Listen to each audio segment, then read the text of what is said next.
Fils et du Saint-Esprit. Amen. Le Seigneur soit avec vous. Viens, Esprit Saint, remplis le cœur de tes fidèles, allume en eux le feu de ton amour, envoie ton esprit et tout est créé, et renouvelle la face de la terre. Évangile de Jésus-Christ selon saint Marc.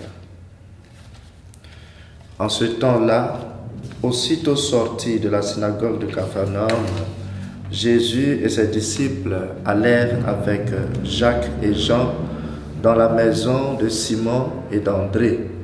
Or, la belle-mère de Simon était au lit. Elle avait de la fièvre. Aussitôt, on parla à Jésus de la malade. Jésus s'approcha, la saisit par la main et la fit lever. La fièvre la quitta et elle les servait. Le soir venu, après le coucher du soleil, on lui amenait tous ceux qui étaient atteints d'un mal ou possédés par des démons. La ville entière se pressait à la porte. Il guérit beaucoup de gens atteints de toutes sortes de maladies et il expulsa beaucoup de démons. Il empêchait les démons de parler parce qu'ils savaient eux qui il était. Le lendemain, Jésus se leva bien avant l'aube. Il sortit et se rendit dans un endroit désert, et là il priait. Simon et ceux qui étaient avec lui partirent à sa recherche.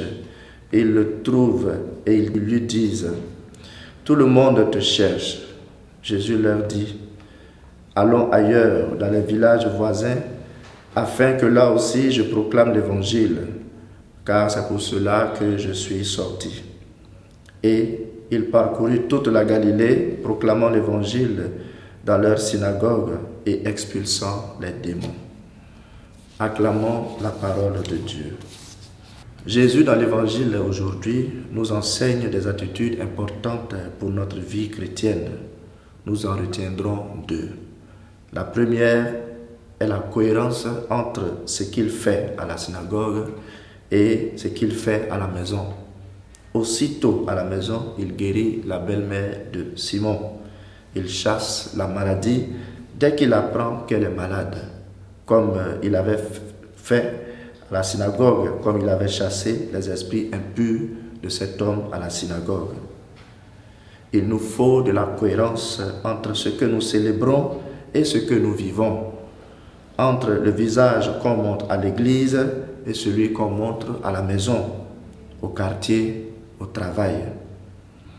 Généreux dehors, très avare à la maison, tonton très saint à l'église, mais très méchant à la maison, femme toujours à l'église, mais qui ne s'entend pas avec les voisins du quartier, jeune engagé à l'église, mais très immoral dehors, etc.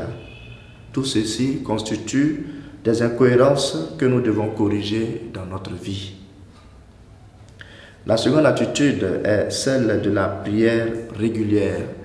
Jésus priait, c'est-à-dire qu'il se mettait en contact, en relation avec le Père et l'Esprit Saint chaque jour. Et nous devons apprendre que la prière est un rendez-vous avec le Seigneur, que nous ne devons rater nos prières, que pour des motifs graves. Alors que parfois, à l'heure de la prière, nous avons souvent la paresse. Soyons réguliers dans nos moments de prière, car le Seigneur nous y attend.